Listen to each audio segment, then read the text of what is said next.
Okay. Alan King. Yeah, Alan King is one of the comics I wrote for in the late 50s.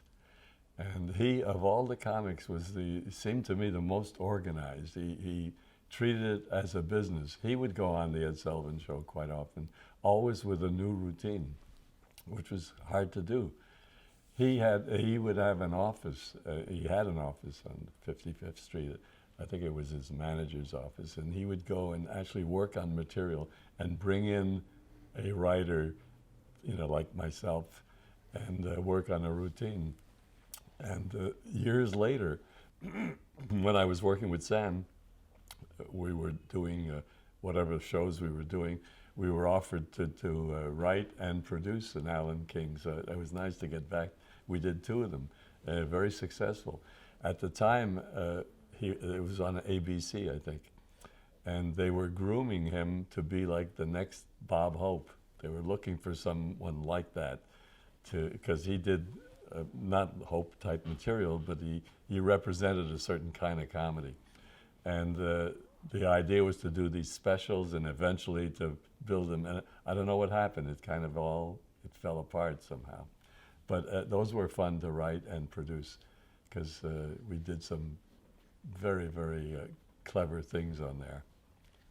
And I think we won, one of them won a Writers Guild Award that year. Let's talk about the other Mel Brooks movies, and I'll mention the titles we already did, but just if you could make a comment or two about them. But also we're interested in also the writing process with Mel Brooks himself and the rest. So maybe talk about that some. Yeah. After Silent Movie was High Anxiety. Right. That came out of the first one. While we were together thinking, I forget who mentioned Hitchcock. I don't know if it was Mel or one of us, I don't know, I don't remember. But we started to look, we went and looked at all the Hitchcock movies and saw which ones we could have fun with. And it was, I won't say it was easy, but it was fun doing it. We would get together. Mel is not an early riser. Even when he's shooting a film, I mean, everybody's on the set at 8 in the morning, he shows up at 11:30. But that's the way he is, Then he makes up for it, of course. But so likewise, when working on a film, we'd meet for late breakfast at a deli or something and talk, and then go back to his office and sit around, and he'd have somebody there taking notes of what we're saying. He would be the one say, "Okay, write that. What we just said, that down." And so it was kind of a fun process, over a period of couple of months, I guess. But always fun to work, and a lot of laughs while we're doing it, And was it the whole group of you would be there together? Yeah. DeLuca, Levinson, you, Mel Brooks? We would always be together every day, yes, on Silent Movie as well. And that was 70s. Levinson, was he already directing movies then? No, or by not then at all. That was after? Oh, way after, Okay. yeah. Not way after, but It after. was after that, okay. Yeah. And you had a cameo in High Anxiety, I believe. I did, as a matter of fact, a very famous cameo. Yes. I played a maniac. Yes. And they say I did it very well. Yeah, I played a crazy guy in the asylum. I saw a Right, clip with last Harvey. night. Well, oh, okay, right, Yeah. right. Sorry. And Life Stinks, 1991. Yeah, that I only worked on the story. I wasn't available, or I didn't want to, I don't remember. But I worked on the story with the guys, but I didn't write the script. What was the basic premise? Premise was a guy, a filthy rich guy who winds up homeless and having to, cope with that. I don't know. It had some funny things in it. I don't remember it too well because I didn't pay that much attention. Well, it was he has a bet with a corporate rival about living like a homeless guy or something. Right. You work with another very famous director, Blake Edwards. Yeah, right. Now that was Revenge fun. of the Pink Panther. Right. I worked. Now that was a strange relationship. Blake Edwards was terrific, but at the time when I was working with him, and he did this a lot apparently, he was in Japan shooting something, I think it was Japan, while I'm working on the script back home. I was working with a Waldman, a guy named Waldman, but by then, this Frank Waldman. Frank Waldman. By then, Frank wasn't well, and he wasn't able to participate a whole lot because he's living in a house out in Malibu. I'd go out to meet with him, and we'd work together a bit, but he just couldn't do it anymore. But somehow he had worked with Blake Edwards before, so he left his credit on there. But I did one thing. In fact, again, a lot of the stuff in there was Blake Edwards, but there were some segments that I worked on, including one that I worked, and it was kind of one of the more fun afternoons I ever had. I worked with Peter Sellers up at Blake Edwards' office in Century City, but it was just the two of us in a room, and I'm hearing sounds. Yeah. Peter Sellers, who was, an immense talent, unbelievable. There was a scene where he had to go get a disguise. Remember, in those movies, he always tried to get some stupid disguise. And I mentioned to him, I said, why don't you go as in this particular film? I said, I have an idea. Go in and ask for a Toulouse-Lautrec outfit. So, I keep saying Blake Edwards, Peter Sellers immediately got on his knees in the office and stayed on his knees for at least an hour, maybe longer, just walking around playing the character, doing the lines that we were going to do, experimenting. He was hilarious. He was on his knees in front of me for like an hour and a half. The most fun I ever had.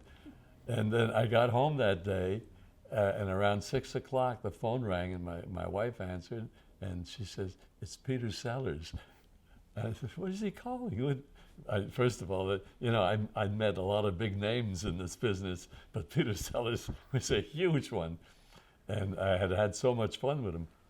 He called to say that he enjoyed the session so much, he wanted to call me to thank me. Wow. And I said, oh, see, those are those highlights. That's one of them.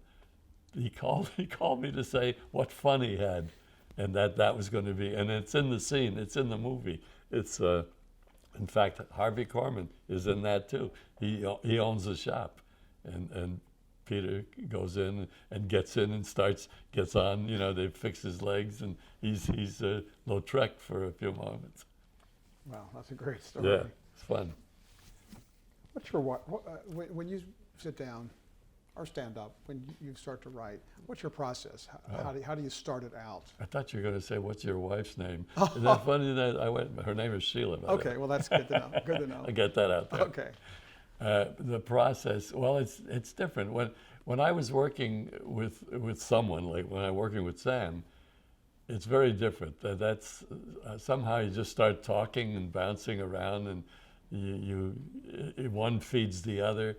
When you're writing on your own, it's very different. Like these days, I'm certainly not going to write TV. No one's going to hire me, that's for sure. And even a movie, I have a movie I'm trying to get going. It's very hard.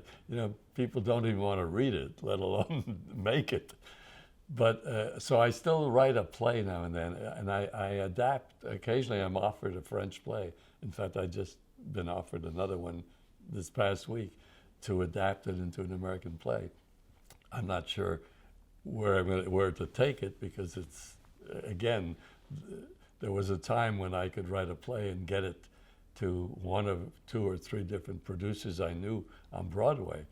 Well, they're all gone, and even the agents who did that, my agent in New York, passed away. He was a great source, but the new people, they're not interested in me, and I'm not that interested in them. So it's kind of we're at a standstill.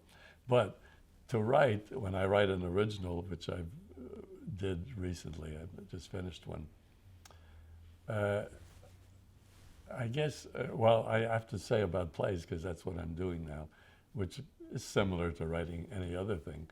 I have an idea, or a setting, an idea, a notion, and I start to think about it. I usually, I don't go to a computer for a long time. I write longhand, and I make a lot of notes, and I go back to it and leave it for a while, and I go back and make more notes, and I keep, and then I eventually refine the notes, make notes from the notes, and it takes a long time before deciding to actually write it. And even when I start to write it, I'll do that longhand too, till I know I've got almost the whole thing. You know, then I'll put it on the computer. Before you flesh it out, do you have a structure or an outline that you work off of, or? Yeah, but I don't write the outline. I have it in my head. Yeah, pretty much. Any rituals, superstitions, and as you? No, not really. You know, when you work in the television, you're hired, and it's like a job. You know, you show up every day, but when you're on your own, it's very different. Especially if you have grandchildren, and you want to spend, and you do spend a lot of time. And up until recently, we traveled a lot. So there's no like, I don't even say I'm going to work so many hours a day. I just certain days when I get in the mood, I can go a lot of hours without stopping. Or I'll occasionally I'll leave the house and go. I like to go to the Santa Monica Library, where you can get a room they give you a room for an hour, and you can work anywhere. But and you're there, and I get a lot of stuff done that way. Then I go take a walk, come back, and do another hour. So, is there a certain time of day you like to write, or you prefer to write? No, but it's usually daytime. How about writer's block? Anything? Is that something you've had to deal with? Yeah, I don't know. Yeah, I guess block sounds too serious, like your brain has stopped working. Right. But it's more like you're not quite sure where to go with this, so it's not quite a block. Then there are lazy blocks come as well, where you don't feel like it. But yeah, occasionally you're puzzled by not able to solve something. But eventually, somehow it always works out, whether it works out for good or bad, who knows, but it works out. When you used to write on deadline, was did that affect your writing either by making you be able to come up with things under deadline, or? Yeah, deadline on TV, that's what it's all deadline. Right. So that you get used to that and you just do it, Whereas when you work on your own, there are no real deadlines except self-imposed ones. So you talked a little bit how the process obviously changes when you're writing with other people, but when you're writing just yourself, has your process changed much through the years, or is it still essentially the same? It's similar. It's a little different. Maybe I approach it a little differently, but I wouldn't say all that different. I'm maybe a little better at eliminating things sooner, that things I would have hung on to when I was younger. I guess that comes from experience. You at least you think you know more when you're older. When you joined the Writers Guild in 1966, Right. How did you become first aware of the Writers Guild? God, I guess was it only 66, huh? That's what I have. Oh, I'm surprised it's not. It must have been before that, I would Okay. think, because I was writing in New York. Yeah, I think it was like almost automatic, I don't remember somebody suggesting it, or I knew I was a writer, so I guess I should belong to the Writers Guild.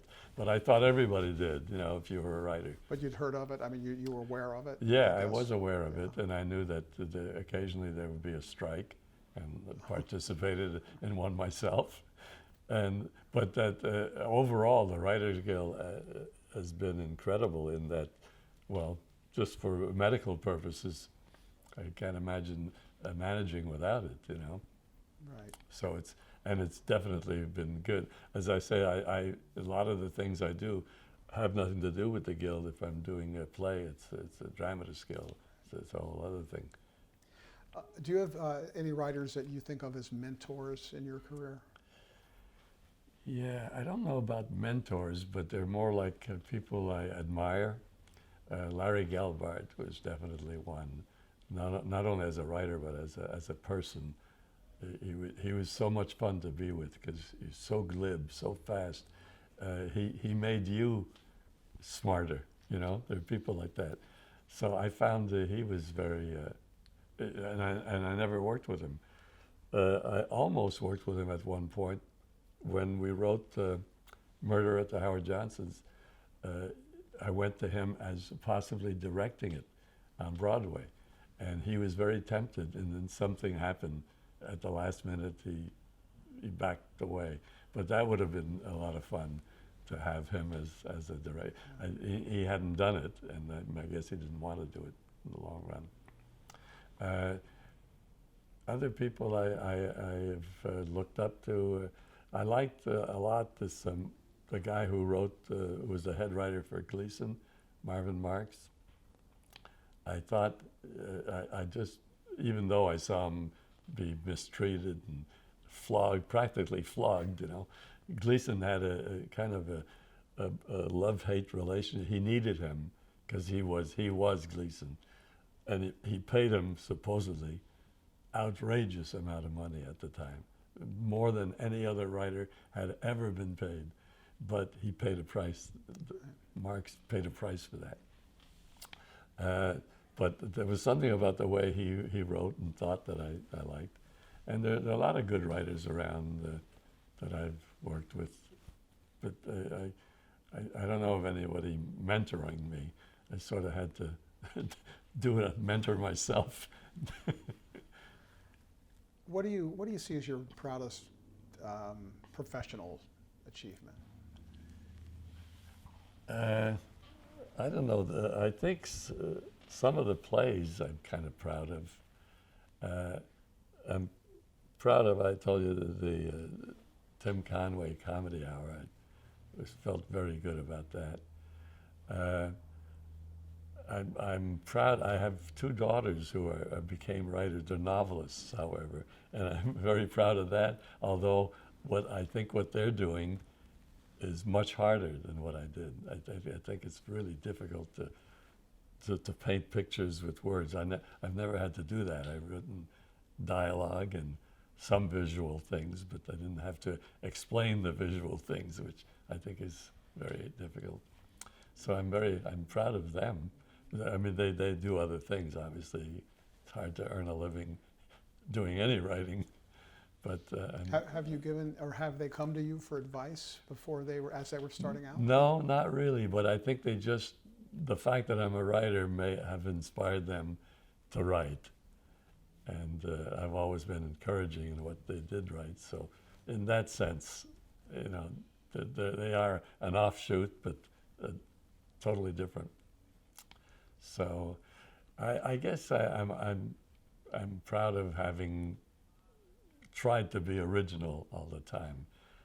It's funny, I never gifted with a good memory. And unlike a lot of young writers when I started, they'd remember jokes, and I always found, because I didn't remember, I had to write them. So I had to make things up. And that was kind of, I feel good about that. I never had to borrow, you know, whatever I write, better or worse, it's mine, you know. So. How about career? Any career regrets? No, the only thing is I'm a little sorry I didn't stick with the music a little longer. Not that I would have left what I did, but I would have liked to have combined it, because I do enjoy music. What advice would you give to an aspiring writer, especially a TV writer? Yeah, geez, that's difficult because things are so different now. And I know the competition is much more fierce now. When I came along, I'm sure there were hundreds and hundreds of comedy writers, Now there are probably thousands, and maybe tens of thousands. So, and even though there are more outlets and more shows and more cables, still there are many more writers than there are jobs. So my advice would be to think about it very seriously, that it's going to be hard. And yet, if you feel you're talented and enough people tell you you're talented, it's hard to say to somebody like that, don't try it. So I don't know what the steps would be, because my steps were not even conventional. You know, I came from a world that was having nothing to do. It was more like vaudeville than television, you know. But I sort of graduated and fell into things, and you have to have again, be as original and talented as you might want to be. You also have to get a little lucky here and there. You know, there are just times when things open up and you're at the right place at the right time. So just keep writing and try to get lucky is one of the advices I would give.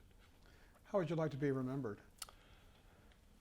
I'd like to be remembered as a good father, which I think I am and was, as a pretty good husband, which I think I still am, and as a good grandfather. That's important to my two grandsons, and as a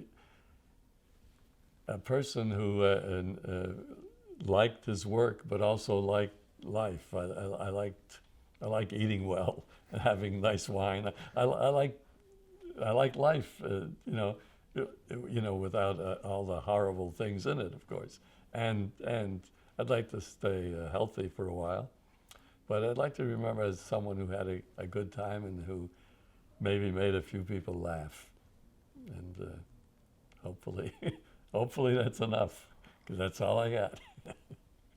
Ron Clark, thank you very Okay, much. thank you. Great interview. Thank you very much.